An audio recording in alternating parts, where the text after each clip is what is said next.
Météo. Prévision pour les prochains jours. Météo Madagascar annonce l'apparition de brumes et de brouillards matinaux sur les hautes terres centrales pour les prochains jours. Une baisse des températures maximales est prévue en fin de semaine sur les parties sud et est du pays. Actuellement, les températures maximales oscillent entre 23 degrés C et 36 degrés C. Un vent variable faible influencera le temps jusqu'à vendredi, tandis qu'un régime d'alizé s'installera ce week-end. Par ailleurs, des pluies faibles sont prévues sur les côtes de Savaï et Analandsroof et des averses locales sur Nousbé et ses environs. Sommet de l'OIT à Genève. Rencontre entre Andra Dueln et Cyril Ramaphosa.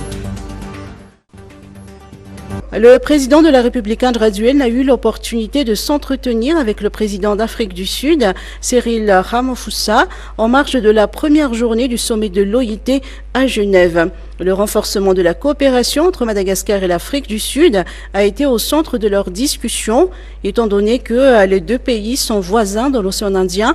Madagascar avec 5600 km de côte et l'Afrique du Sud avec 4700 km font face aux mêmes risques sécuritaires et sont exposés au même type de trafic.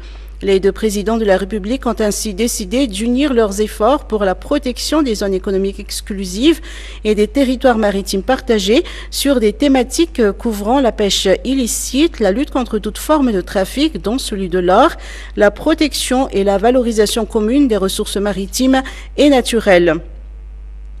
Dans cette perspective et en anticipation des efforts communs dans l'économie bleue, les deux pays envisagent une collaboration au sein d'une école navale qui formera des experts pour les deux pays et plus largement pour l'océan Indien.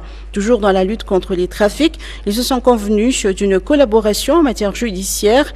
Au terme de cette rencontre, le président Cyril Ramaphosa a exprimé son souhait d'effectuer une visite officielle à Madagascar.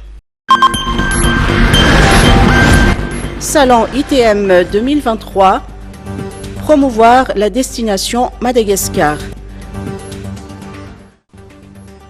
Le Salon international Tourism Fair of Madagascar, le plus grand salon du tourisme de l'océan Indien, revient en force pour sa 9e édition. Le ministre du Tourisme, Joël Radimanjant, a souligné dans son discours d'ouverture officielle du salon au CCI d'Ivat que cette édition accueille un nombre record d'exposants, dont une cinquantaine de tours opérateurs de 15 pays. Placé sous le thème de digitalisation, durabilité et agritourisme bio, la destination Madagascar à travers l'ITM se veut être une destination innovante, respectueuse de l'environnement et tournée vers l'avenir. Le salon met en relief des produits spécialement conçus pour favoriser la pratique du tourisme solidaire et responsable. Il réserve également aux visiteurs des expériences immersives. Pour l'Office national du tourisme, l'ITM est l'un des principaux leviers pour remettre la destination Madagascar sur la carte mondiale du tourisme. L'ITM représente l'ensemble de la chaîne de valeur du secteur touristique malgache. L'hôtel de Fred de Faravouj a fait partie des exposants. Localisé en plein centre-ville avec une vue panoramique sur toute la ville, l'hôtel de Fred dispose d'un parking en sous-sol, de chambres et de suites luxueuses, d'une salle de conférence, de banquets, d'un restaurant et d'un rooftop, à même de répondre aux exigences de confort et de bien-être de la clientèle. Le salon ITM se déroule jusqu'au 18 juin.